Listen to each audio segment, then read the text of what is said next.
CBS News had a brief conversation with Frank Biden, one of President Biden's two younger brothers, and here's what he told us. He said, "I'm incredibly proud of my brother. Selfishly, I will have him back to enjoy whatever time we have left. He is a genuine hero. Country over self. It sounds corny in our cynical political environment, but he nor I are cynical. The goal remains the same: defeat Trump and continue the work that Joe has done. My hope is that our party rallies around this heroic act." We asked him whether he feels that his brother's overall health and vitality played a major role in this decision, and he says, "In my humble opinion, absolutely." So a member of the president's family now confirming that the president's health was indeed a major factor in this decision, and calling his brother a hero for making the decision to pass the torch to Kamala Harris. So, Nancy, sorry, can you clarify that the family is saying his health was or was not a factor? He's saying that in his humble opinion, yes, the president's health and vitality played a considerable role in his decision. It's important to note Frank Biden is not speaking for the family writ large. This was simply a conversation between CBS News and Frank Biden. Unclear how much input he had in this decision, but he says that he believes that his brother's health did play a role, and he says that the goal remains the same: to defeat Donald Trump. Well, that is notable because to date, the family, the White House, the establishment has rejected the premise that there was anything that was challenging the president's mental acuity or his health, and that all these accusations were baseless, that it was just age and a few, difficult nights like he had on the debate stage. So that they forgot to give old Frank the memo. Don't go out and tell him the truth. So I want to touch on something. You guys remember, and I said it not too long ago in a video. I might have said it in several videos. I feel like I said it in at least a couple different videos. I said two things are going to happen. One of two things is going to happen. Either Joe Biden is going to stay in the race and he's going to get absolutely destroyed in the election. And once that happens, mainstream media and Democrats will all paint him as the worst person ever. I mean, their love and adoration for him will completely go out of the window. They will all be like just attacking him, saying he was selfish, his ego, he was trash, and this and that, and how bad he did, right, for the economy and this and that. That was all going to happen. And I said either that or Joe Biden's going to drop out of the race and they're all going to paint him as the best thing since sliced bread. Oh my goodness, Joe Biden was so great. It's so gracious that he walked away. Like goodness, like he saved democracy and he's such a great guy and this and that. Y'all remember I said that? Some of y'all might remember. And if you don't, it's in one of the videos that I've uploaded at some point. It's begun to happen. Oh, man. I could see that from a mile away. One of those two things was going to happen. There was going to be no in between, right? One of those two things was going to happen. And it's here. It's here, ladies and gentlemen. Only Democrats would be spinning Biden dropping out as him being a hero. He just must really love the American people to drop out. So you mean to tell me that the administration and the person that's been hiding their cognitive decline and their inability to make decisions, to finish sentences, to walk upstairs, to walk downstairs, to read a teleprompter, to wipe their own butt, is now a hero for withdrawing when they have been trying to deceive their own voters for the last 3.5 years? Man, you guys will go for anything. Hey, she's 1,000% correct. These same folks were literally just bashing him because of the debate, saying that he needed to drop out, this and that. Oh man, these folks don't stand on any solid ground. Like they just, wow. But I do want to show you guys a couple of clips of exactly what I said was going to happen. Exactly. Oh man. Check out this clip. Joe Biden is grounded. He's grounded in his faith, in his family, and in our state. Excuse me. I'm sorry. This was a very difficult decision.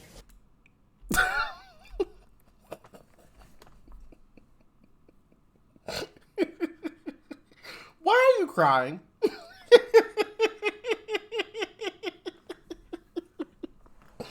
Why are you crying?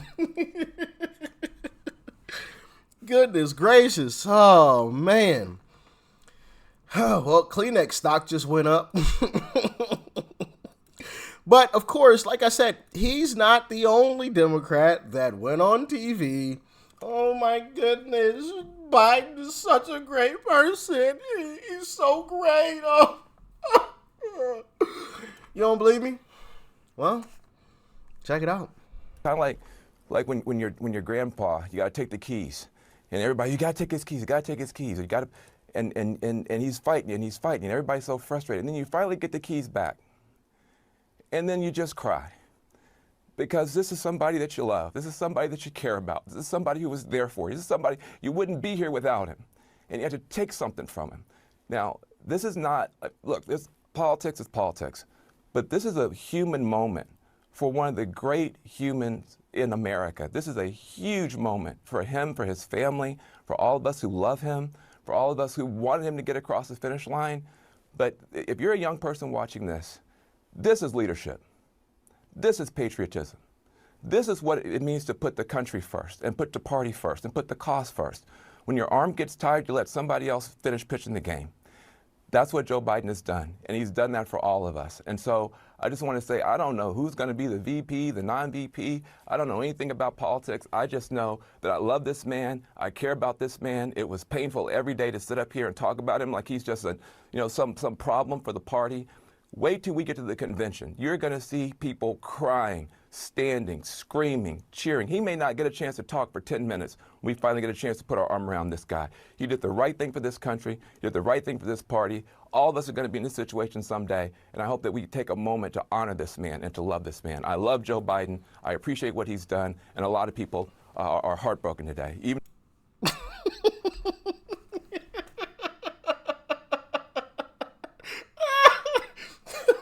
Crying Van Jones. Y'all remember the famous clip of him crying on CNN? What was it? When Joe Biden won the 2020 election. And here he is again. Crying over Joe Biden as if the guy passed away or something. Like what? My goodness gracious. Wow. One of the funny things about this is, I don't know if y'all caught it, but he literally said, I don't know who the VP is going to be. I don't know any of that. I don't know anything about politics, but he's literally a political commentator. If y'all didn't catch it, I want to play that again. Hold on. Let's say, I don't know who's going to be the VP, the non-VP. I don't know anything about politics. But it literally says right here on the screen, senior political commentator. You just can't make this stuff up. I don't know anything about politics, but I'm a senior political commentator. I mean, at least he didn't lie, because he really don't know anything. My goodness. Come on, man. Come on. Also another funny thing about this is that people like myself who, are black Republicans, right? We're called the bootlickers, the Uncle T's, right? The goons and whatnot. we're called the house N-words. We're slaves to the white man, right? I've seen all these types of comments, but you got a black guy crying over a white man.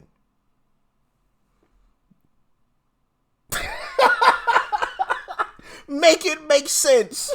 But I'm the house N-word though. I'm the bootlicker. Okay. But you got this black guy crying over a white guy who simply just dropped out of the race. He didn't pass away. He didn't take a bullet to the head. Okay. He simply just said, hey, I'm out. Well, I don't have any choice to be out because they're forcing me out. So catch y'all later. But people like myself are all these types of names, though. We kiss the white person's butt. That's one thing I find absolutely hilarious. Man. And all those names always come from the Democrat side, but we're always considered the nasty and terrible side of the political aisle. Oh, those Republicans, those are mean and nasty folks. But the only comments that I've ever gotten that were mean and nasty were from Democrats. So how does that make sense? But all right. Anyway, I just wanted to show y'all that because I was just like, man, I knew this was going to happen. Absolutely knew it.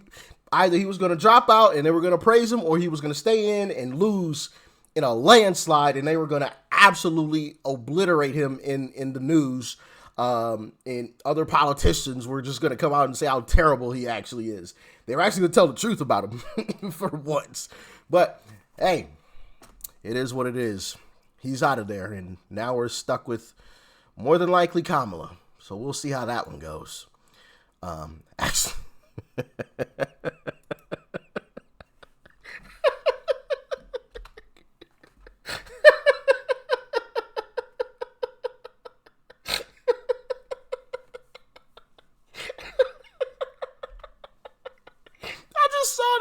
I'm getting ready to close the video out. I see this. I'm looking at it like, bro, what? What? Oh.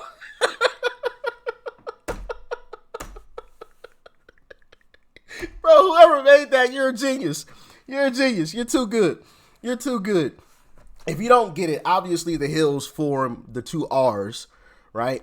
Harris. But then the legs are in the air because it's been rumored that Kamala Harris, had some relationships along the way in order to get to where she's gotten to in life. Her legs were in the air a lot and spread apart. If you get what I mean. I'm trying to keep it PG here, okay? Anyway, y'all stay safe out there. Peace and love. I'm out.